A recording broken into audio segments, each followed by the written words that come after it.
Bismillahir Rahmanir Rahim. Assalamu alaikum wa rahmatullahi wa barakatuh, Dr. Hassaan. Wa Peace, alaikum assalam. peace, mercy, and blessings of God be upon you. Today, at the Humble Heart YouTube channel, it is a pleasure to be joined by Dr. Sayyid Hassaan Bokhari, a physician, a historian, consultant with Character Education Foundation, CEF, and head of India desk at South Asia Times, Islamabad. Welcome, Dr. Hassaan. We appreciate your time. How are you doing today? Thank God, couldn't be better. Alhamdulillah. Very good to hear. And thank you for your time. Dr. Hassaan also runs his own YouTube channel, History with Hassaan, and you will find links to his Twitter profile and his YouTube channel in the description of this video.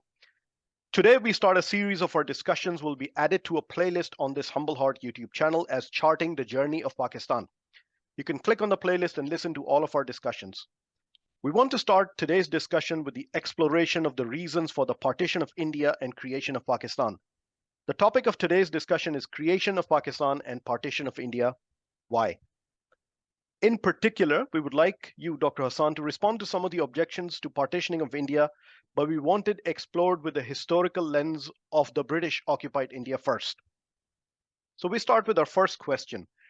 What is the two-nation theory and how did it come about when Muslims, Hindus, Christians, Sikhs, and others lived in India for centuries side by side? Why did the founders of Pakistan think that Muslims would not be able to live with Hindus or other non-Muslims after the British had left India? Thank you for inviting me. I'll get straight to it. Well, the two-nation theory is basically it's nothing new. It was nothing new. What is the two-nation theory? Basically, the concept that Muslims are a separate nation than other nations. The Indian National Congress or many other people, including some Muslims, used to say that nationhood is defined on the basis of linguistic bonds or geographical bonds. And on the basis of those bonds, we can classify Indians as a single nation, regardless of their religion. But the two-nation theory concept was this, that Muslims are a separate nation and Hindus are a separate nation. And the proponents of the two-nation theory said that only two nations in the Indian subcontinent meet all the criteria of being defined as a nation. So that was basically the two-nation theory. It was a concept that segregated the Muslim nation from the rest of the Indian nation, or as articulated by most of the proponents of the two-nation theory at that time, that there were two nations, one Muslim nation, one Hindu nation, and for the all practical purposes, the Hindu nation included all the non-Muslims of India, and the Muslim nation only included the Muslims. So, and coming to the next part of your question, that Muslims, Hindus, Christians, Sikhs, others, including Parsis, etc., Jains, had lived in India for centuries side by side, then why did the founders of Pakistan think that the Muslims would not have been able to live with Hindus after the British had gone? Now we have to uh, take a deep look at the history. When we say they lived side by side, that doesn't mean that they weren't two different nations or there wasn't conflict. And when we say there was conflict, this does not mean that there was always conflict and rivers of blood were being flowing, like some Hindutva proponents say that the Muslims killed millions of Hindus, etc., etc. All of this completely bereft of any historical facts, but still they do repeat that. The real history is always a bit nuanced. It's never in black and white. So we have to treat it objectively and we have to use our judgment as well in the analysis of history. Now, when we talk about Muslims and non-Muslims, especially Hindus, in the Indian subcontinent, the contact between them was first established when the Muslims entered through Sindh, but they didn't expand. Afterwards, the Muslim expansion mostly came through the modern Afghanistan and Central Asia route. It started in the era of Mahmud Ghaznavi and his father Subuktigin, and then it continued on with several Muslim invaders and Sufis and mystics and even those who wanted to preach Islam. All of these came and spread Islam and Islamic government. And ultimately, we had what we call is Islamic rule in the subcontinent. But again, it's a nuanced concept. It was not actually fully Islamic rule. Most of the time, the Muslim rulers were ruling in partnership with significant Hindu partners, for instance, Rajputs or even the Marathas. Very few people know that when Aurangzeb defeated Dara Shikoh in the 1700s in the battle pivotal battle for the War of Succession, his army had a very large contingent of Maratha soldiers, and the number of Hindu chieftains on both sides, Aurangzeb and Dara Shikoh, was almost equal. And we are told that Aurangzeb was a mullah and he was a pro-Islamist, but he had Hindu chieftains. And then Dara Shikoh also had Hindu chieftains, but he had also a majority of Muslim chieftains. Basically, it was this, that the Muslims were dominant, but the Hindus were also politically important. And whenever the Islamic government became weak, whenever any dynasty became weak, the Hindus showed great, I would say, spirit. And if we use Ibn Khaldun's term, asabiya, they used great national spirit and they always challenged the Muslims. So the pivotal battles that we remember as the hallmarks of the Hindu-Muslim conflict actually came about when a Muslim dynasty was weakening, and the Hindus, who were already in a state of some political power under that dynasty. The dynasty was supreme, but the Hindus had political power. So they tried to just remove the Muslims and gain full political power in the subcontinent again. So basically, the Hindu Asabiya concept never lost its vigor. Till Panipat, they continued doing that. And even after, under the British Raj, they created their own institutions, they ran their politics differently.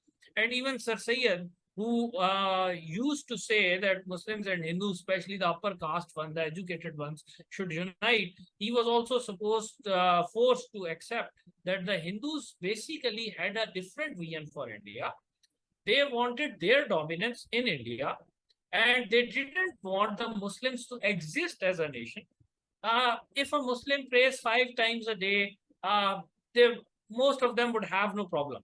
But if a Muslim would say that I would do politics on the name of Islam, and I would say that Islam is the best concept for government, and I will build an Islamic state or thing of that sort, that would be opposed.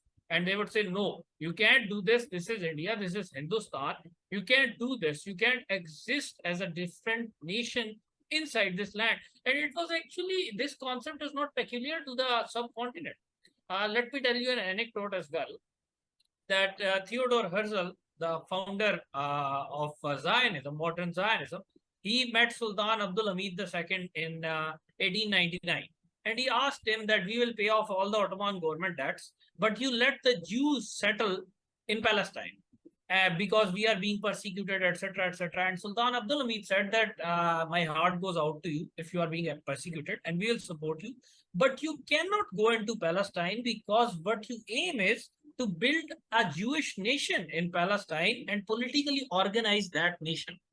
You can exist as individual Jews and we'll support you and you will have all the rights. But you would not have I cannot give you the right of building a separate Jewish nation inside Palestine. So that was the same problem Hindus had with Muslims. That was the same problem. That was why Hindus hindered the Muslim political project at every step of the way. And the Hindus, there was a paranoia in them after hundreds of years of Muslim, not supremacy, but dominance in the subcontinent. And when the British came, the Hindus progressed better under the British Raj than the Muslims, who had been just displaced. And they were doing well. So, and Hindus and Muslims, even everybody knew that the British Raj cannot last forever. Someday, these few British would have to go, and they would leave the land to its original inhabitants. And the Hindus were very paranoid that the Muslims, they would try to rejuvenate what they had before. And they even refused all those demands which had no relation to dominance, but they were only meant to safeguard the rights of a minority. For instance, both Iqbal and Quaid-e-Azam actually were Indian nationalists. Iqbal wrote the poem Tarana-e-Hindi, which is also the Indian Army's song. सारे जहां से अच्छा हिंदुस्तान हमारा हम बुलबुलें इसकी ये गुलिस्तान हमारा. And in that poem he wrote के मजहब नहीं सिखाता आपस में बैर रखना. Iqbal, the apostle of Muslim nationalism in India, actually was saying in early 1900s that let's put religion aside and build and forge an Indian nation, a modern Indian nation. But he was disillusioned very quickly because with his interactions, through his keen observation, he found out that first of all, the Indian nation project was doomed to fail unless the Muslims gave up all of their political identity and their political rights as a separate political group. And that was something that the Muslims, the Muslim masses at least, were never willing to do.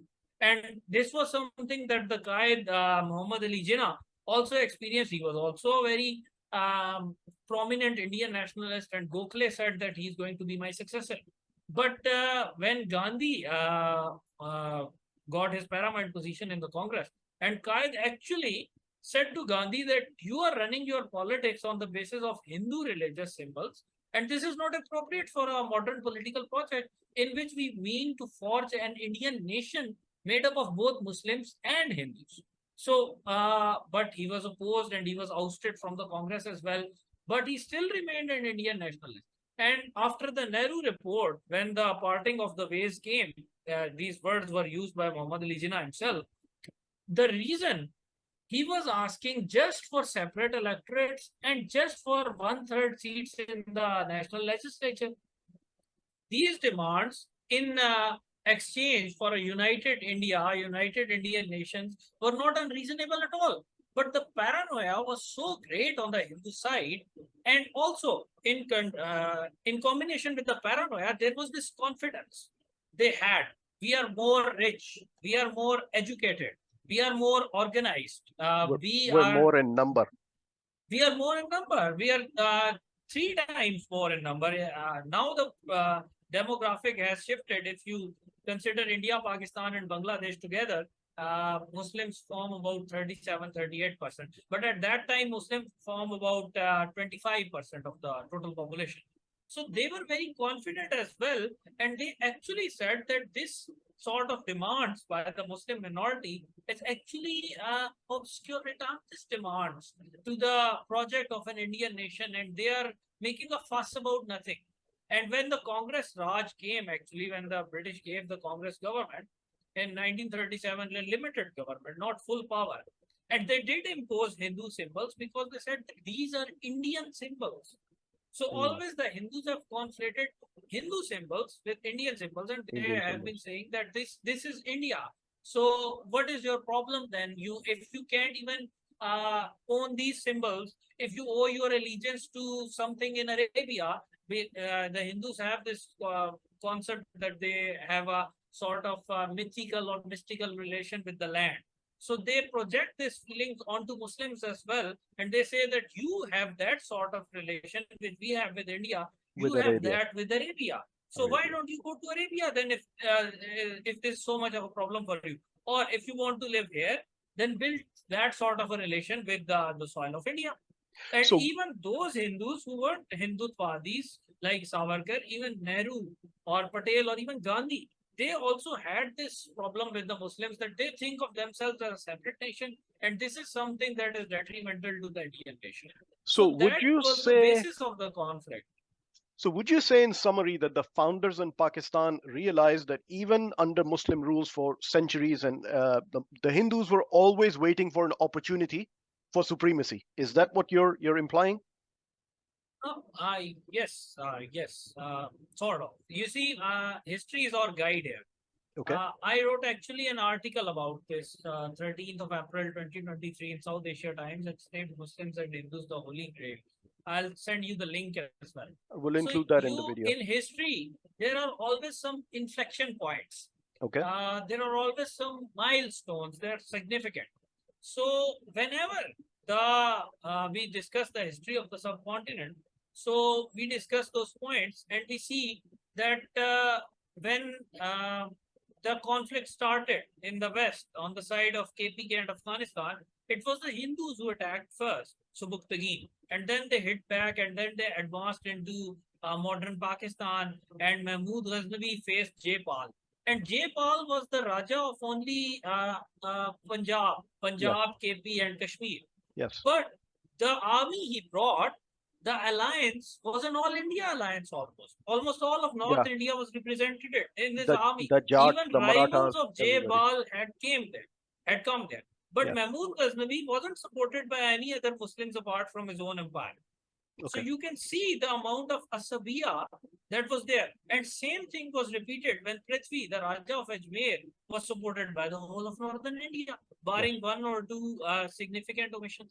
And then Okay. again, you see, when Babur faced Rana Sanga, again a North Indian confederacy was facing Babur. And when Akbar faced Hindu, again a North Indian Hindu confederacy was facing Akbar. And when Ahmad Shah Abdali faced Sadashiv Bhau at Panipat in 1761, now these events, all five events, are 800 years apart. But you Okay. can see that the common point is that the Hindus always bring forth a confederacy and alliance who is united on the basis of only one point.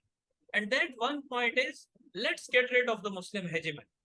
Okay. Let's get rid of the Muslim political dominance. And they consider this land as a holy land, the land of India. And they say that the Muslims, well, they have no right to rule any part of it. So connected with this question, a lot of people who opposed the creation of Pakistan, they said that if there was no partition, Muslims would have been more politically powerful, and Muslims living as minorities in other far-flung areas of India would have been better protected. This is an argument that many to this day they put forth. So, what is your response to that? See, now we have to discuss it very objectively, and we have some even statistics and facts that can help us in this regard. Now, let's consider also, if we are asking this question, then we are talking about a specific situation that existed at the end of the British Raj. So, with this clarification, I'll proceed.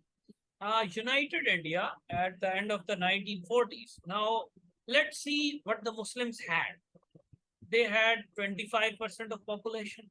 Okay, 25% is a low number, 1:3, but okay, a significant number. And the Muslims had majorities where in Punjab, Bengal, Sindh, and KPK. Balochistan was not a province. KPK was called Northwestern Frontier Province, and there was a war raging there in the Yeah. tribal areas. The British were never fully able to capture and to fully establish their writ over that region. Subdue So the region. basically, when we talk about India, it's Punjab, Bengal, and Sindh. And Sindh was also separated from the Mumbai presidency on the demand of the Muslims. Okay. So if we consider a united Bombay province, then only two provinces had Muslim majorities. They were Punjab and they were Bengal. And in Punjab, I think Muslims were about 56%, and in Bengal, they were about 53%. All the other regions of India, the Muslims were less than 20%, less than even 15%. There was no other state of United India in which the Muslims had more than 10 to 15% population. Okay. So, in a united India, in all those provincial legislatures, the Muslims would have been swamped. And there was also, during the Lucknow Pact, in the United India, the minority Muslims were given more seats in those states in which they were a minority. For example, in Uttar Pradesh, if they were 15%, they were given 20% seats. And the flip side of that coin was that the Muslims were given less than 50% seats in both Punjab and Bengal. Where there were So, majority to begin where with. they were a majority. So, Okay. in short, in a united India, the Muslims wouldn't have been in a majority in any legislature in all of the Indian Federation had it come into being. So that's the political angle in a Okay. democracy. Okay. Then we talk about other things. You see, raw numbers don't matter as much.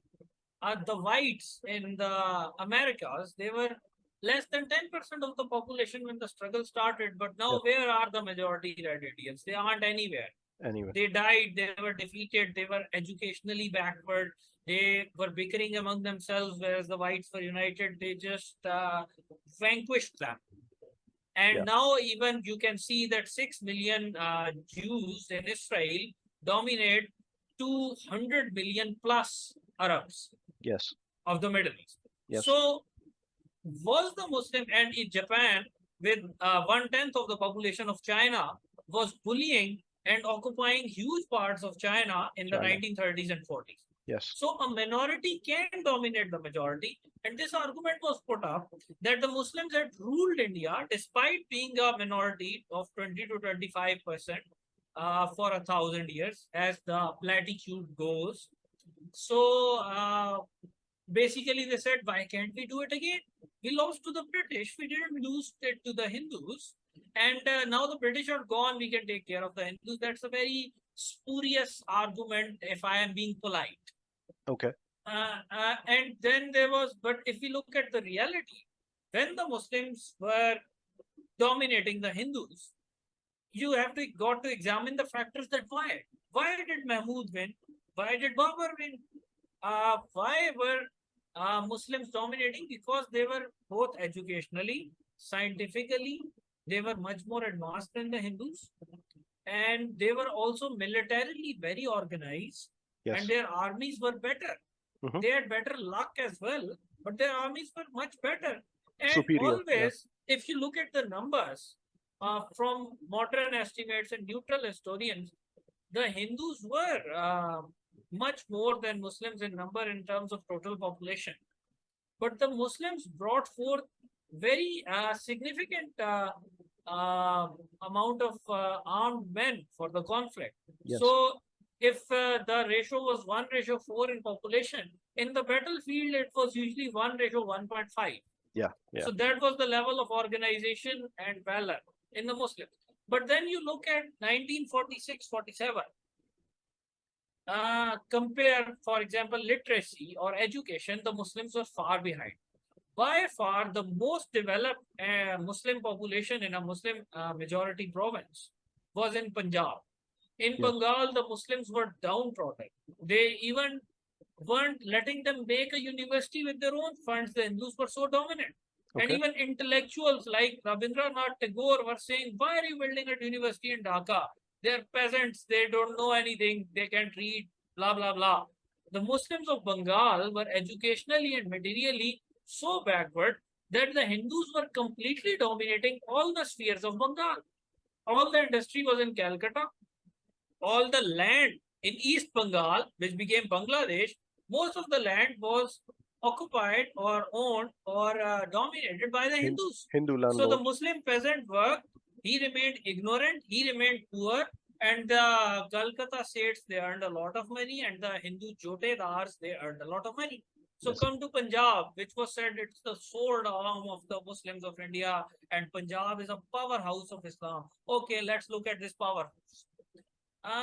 In the census, the last census, I've forgotten the year, the last census which took place under the British Empire, among the locals, there were 3 communities, Hindus, Muslims, and Sikhs.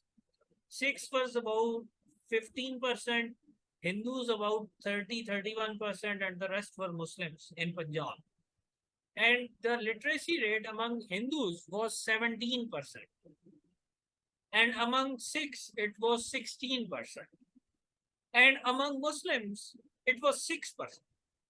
So that was the condition. You go to King Edward Medical College, you look at the honors board there. Before 1947, it's all Hindu.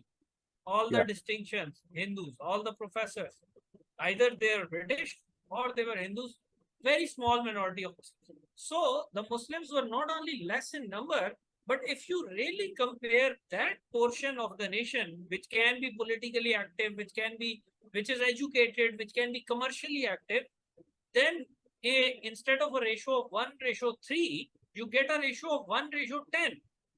Okay. In that regard. And similarly in businesses, the Muslim businessmen had no comparison with the Indian business moguls in that era. And they were far, far, far behind. And they say that the Muslims came to the Muslim merchants from Bombay, they came to Karachi and they built what Karachi is. Okay. But why didn't they have such a great stake in Bombay? Because in Karachi, in Pakistan, they got a free field. Right. whereas they were being swarmed and they were being, let's say, they were being defeated in competition against the Hindus. They were Competition. small Yeah. fish Yeah. as compared to the Tatas and the Birlas. Yes. And then you see other factors, administration.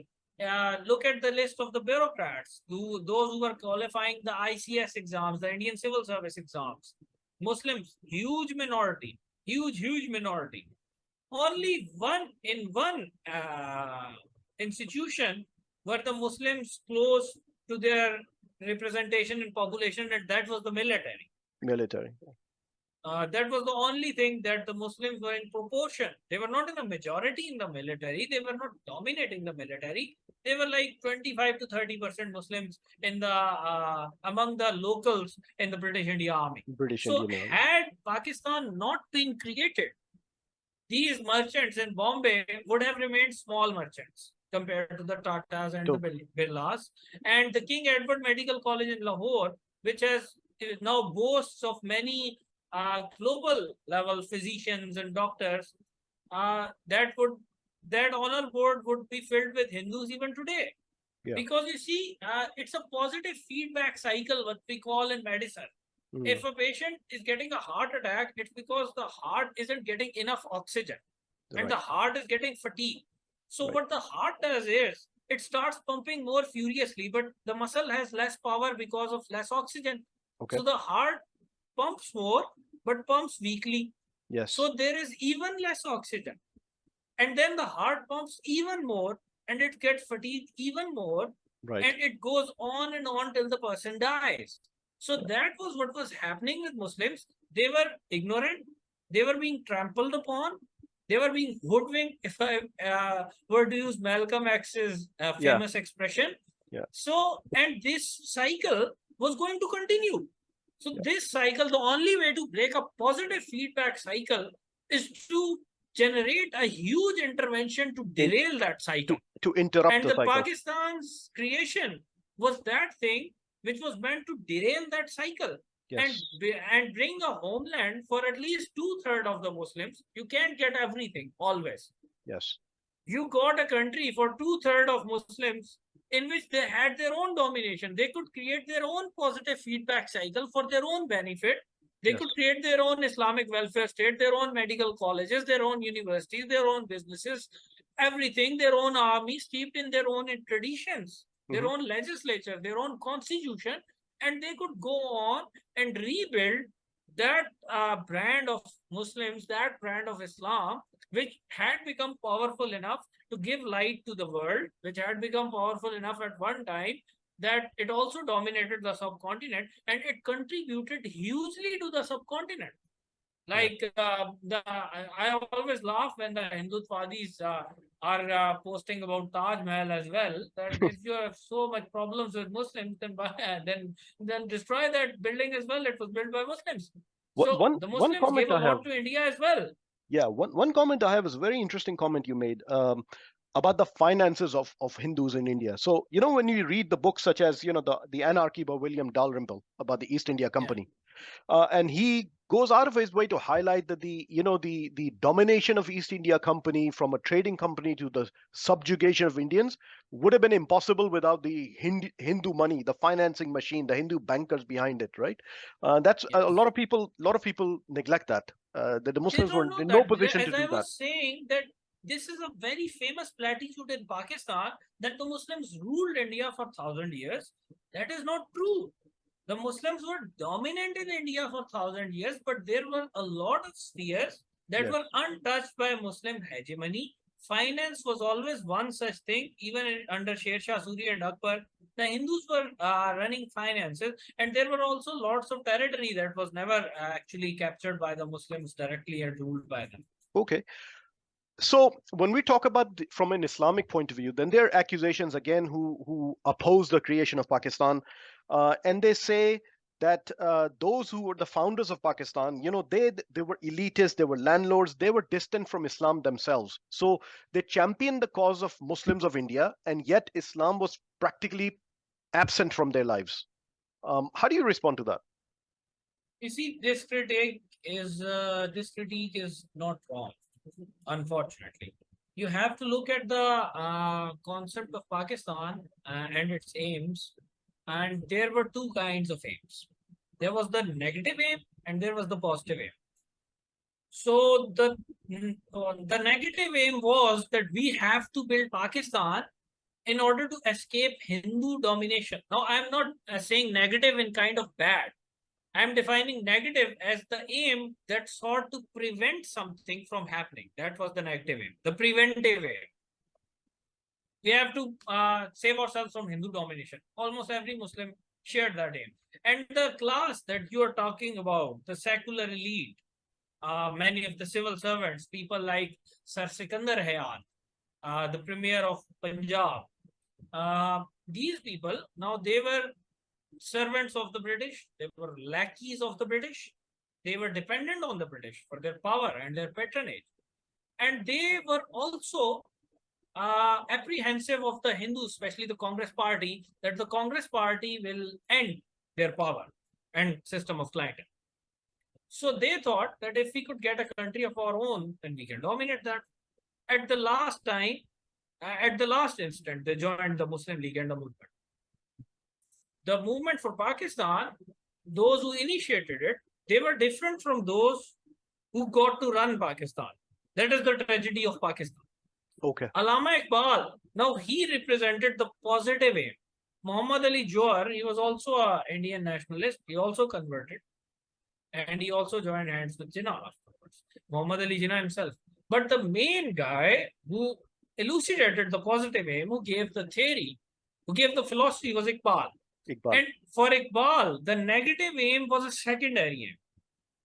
The main aim was such to give the Muslims a breather and a land and a chance to build a modern Islamic state that would create its own institutions and be, as the Urdu phrase goes, Rashke Jahan, envy of the world.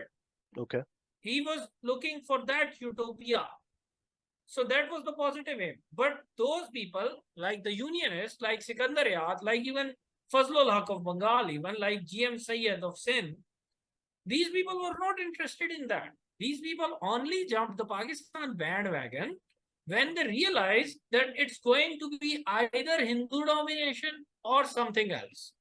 Okay. And the interest of those who wanted the positive aim as primary converged with those who wanted the negative aim.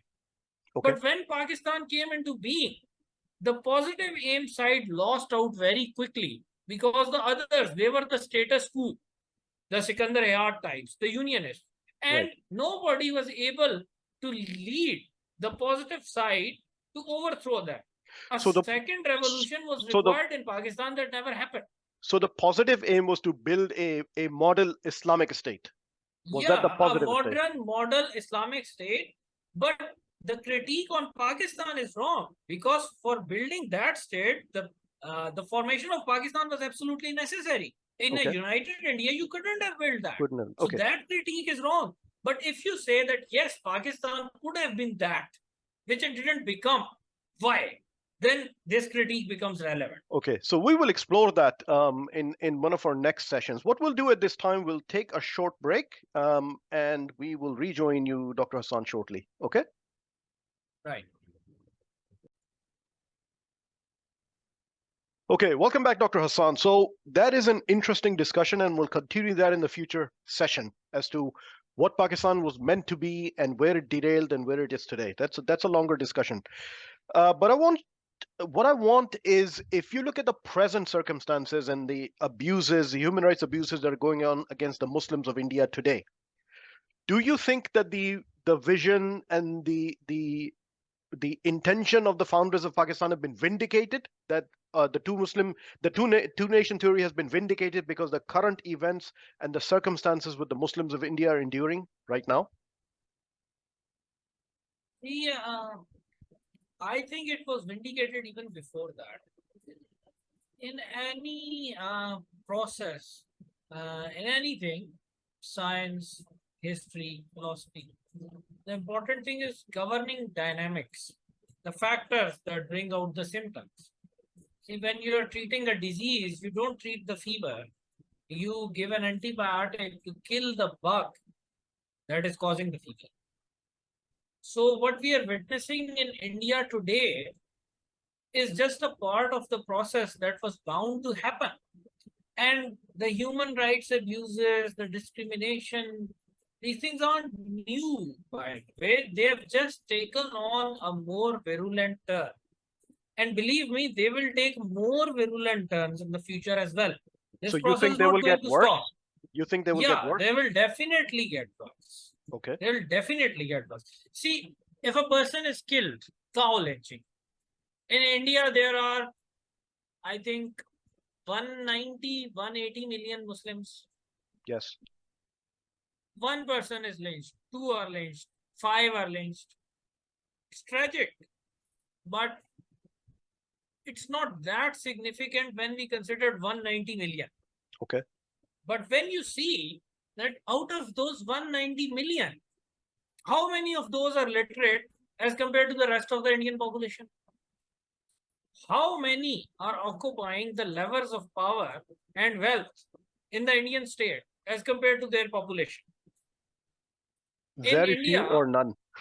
very few or none, yes. Yes. In Lok Sabha, how many Indian Muslims win seat?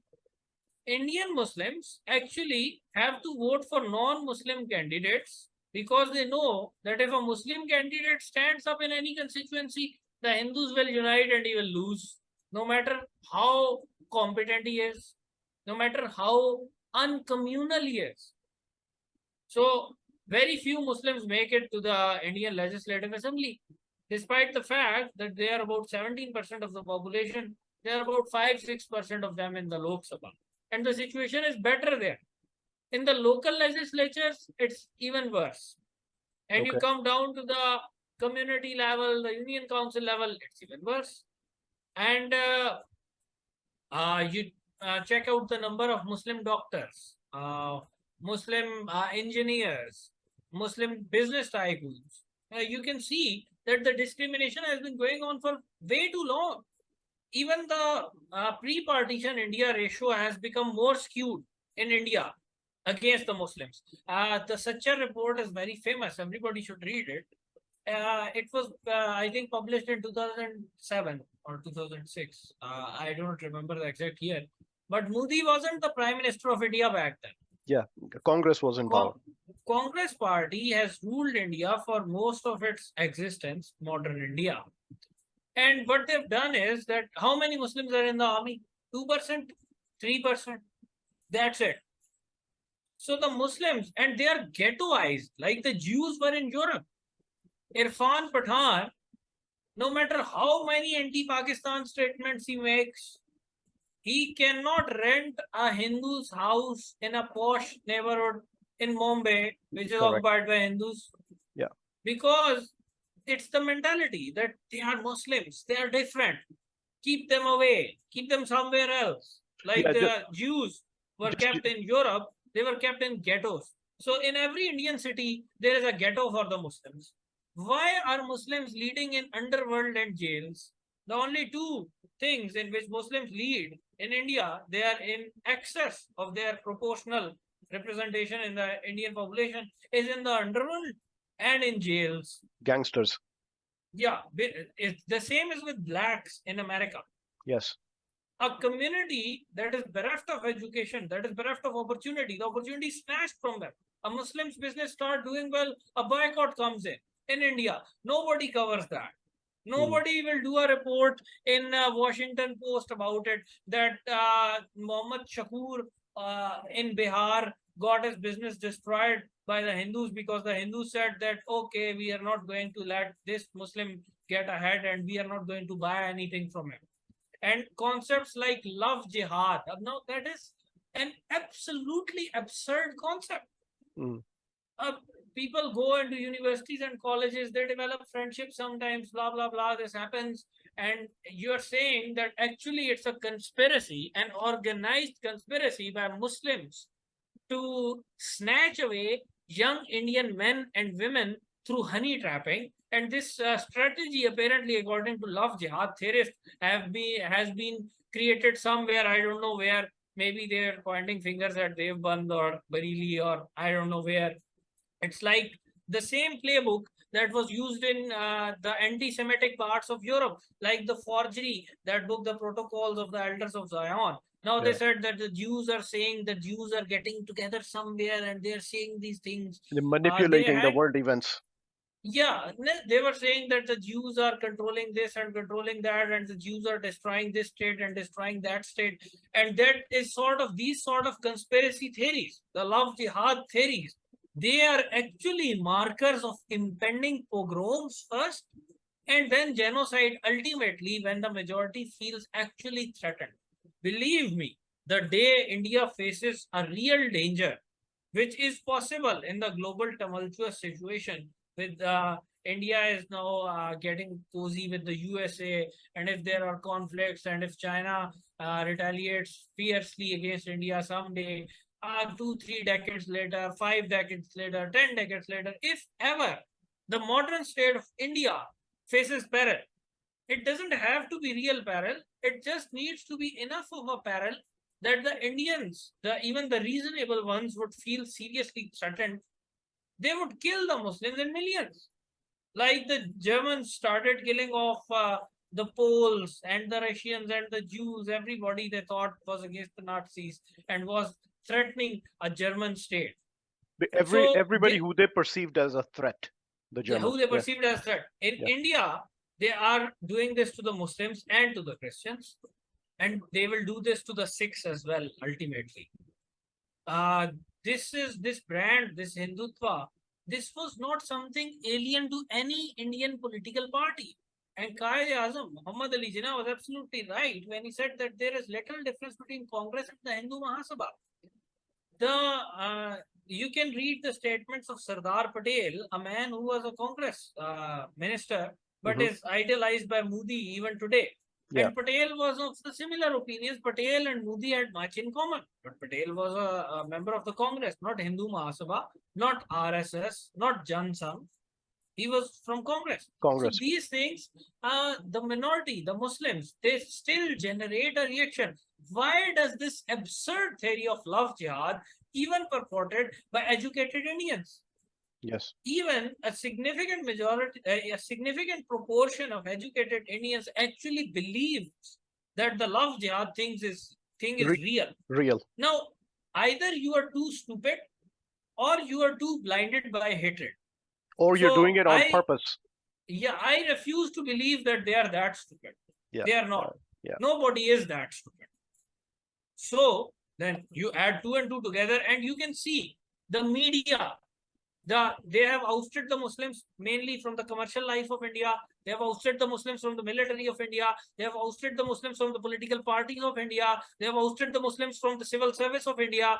And now the media portrayal under Hindutva, and that has taken a new thing. The new thing is in the media. In the Congress government, they even maintained a thin facade of impartiality, of communal balance. That thin facade was maintained through the media. Yeah. Now, if you see, I saw a movie of Amitabh Bachchan, a clip when I was a young kid. I was, I think, 8 or 9, and they were depicting a Kargil battle, and they were depicting a Muslim officer who was serving under Amitabh, and he was talking to a Pakistani on a phone, a Pakistani army officer, and the Muslim officer said that I am a Hindustani, blah, blah, blah, and we are loyal to India, and you go dash, dash, dash. You understand? Right. So basically, the narrative that was being built there was that the Muslims are loyal to India, and it's the Pakistani Muslim who's creating problems. Okay. Now that has changed. That movie, its aim was to direct hatred towards Pakistan, popular hatred. At least show the people that Pakistanis are the villains, Indian Muslims are not the villains in media. At the local levels, all the things were going on. But in the national media, at least the Muslims were getting this veil. Now that has disappeared. Now you see Modi is championing people like Vivek Agnihotri. The police were given holiday in Madhya Pradesh, one of the largest states of India, to go and watch the Kashmir Files, a movie made by Vivek Agnihotri. And in that movie, I actually suffered 3 hours to watch that movie just to understand their mindset. Right. It was excruciating. Goebbels level propaganda, but yes, I had to go through that pain. And basically, the thing that changed was that Agnihotri is depicting all Muslims as the enemies of India. Okay. Whether they are in Kashmir, whether they are in India, whether Okay. they are in Pakistan. Okay. Chips of the same block. They're saying all of these deserve to be pinned down, to be put down, to be trampled upon, to be destroyed. So Okay. that is what he's saying. And that is actually, then I did some research as well. I actually did a video about it, the Kashmir file.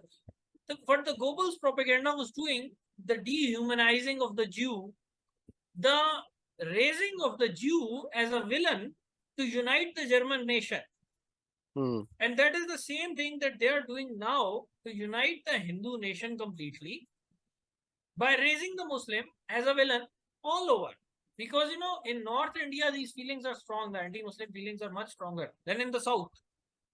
And South India is the commercial powerhouse of India. And most of the brilliant Indians have originated from there. Yes. So if the South actually becomes secular, and the South is getting less representation than what it brings to the table in India, because their population is low. So if the South says, like one day the Bengalis were saying in Pakistan that please give us resources commensurate to our contribution. Okay. So if the South says, give us seats commensurate to our representation, and yes, we don't need this Hindutva crap, blah, blah, blah, then India will face a mortal peril, a separatist peril even. Okay. One day, not today, is far off, but one day this can happen if this division between North and South deepens, and if the secular element is joined by the significant Muslim element in South, because the Muslims of the southern India are much more educated and better off than the Muslims of northern India. That's correct. Yes. And they are in a significant number. In Kerala, they are about 20%. Overall, in the south, they are significant. And South India has a very rich Muslim tradition. Tipu Sultan, of course, was from South India. Yes. Hyder Ali, they built the most successful Muslim state after the Mughal Empire. Yes. In the British area, that was the state of Mysore that was built in South India. Yeah. And that was actually technically, that state had contributions from both Hindus and Muslims. It was a very robust state, and it even put the British into a state of insecurity. Absolutely. Compared with the vast Maratha Empire, the British said, no, Mysore is more dangerous. Yes. The spirit of South India, that is something that people like Agnihotri and Modi, they have an eye on. Okay. And they want to raise the Muslim at bogeyman in the South as well, and unite all India on the basis of Hindu-ness. And if they go down that path, and they are going down that path invariably leads to genocide. One more comment I have here. So I've visited Germany and I've been to the concentration camps and the museums. And the genocide of the Jews didn't start with Hitler. If you look at the media and in the museums, when you walk through, decades before Hitler was even there, the negative connotations, the stereotyping of the Jews had started in media with the cartoons, with the publications, with the essay. And then when Hitler came, then it became a physical issue, right? So yes, I think that's what you were talking about, the demonization. Yes, I agree. And you see the tipping point, even Hitler didn't kill Jews until the World War II started. Correct. He didn't kill Jews. But when he felt peril, then he declared that no Jew will remain now. So it was an event that led to that. So there was an event that Hitler needed even to actually switch patterns and go from demonization to a physical event. But the governing dynamic was in place. Yes. Before that. So it was bound to happen. If not Hitler, there would have been something else. If not World War II, there would have been another event. Because the demonization had already taken place. Yes, because it had been ingrained in the German psychology. Okay. And that is what is being ingrained in the Indian Hindu psychology. Okay. And then the only thing stopping them from genocide is the means, and they have the means. Yeah. Very interesting discussion, Dr. Hassaan. Appreciate your time. So we'll end it there. In the next episode, we'll explore the trajectory of Pakistan, because we now understand, what was envisioned and what Pakistan is today. So we will try to see, where were the errors and where were the mistakes made. Jazakallah khairan for your time. Inshallah, we'll see you next time. Assalamu alaikum. Wa alaikum assalam wa rahmatullah.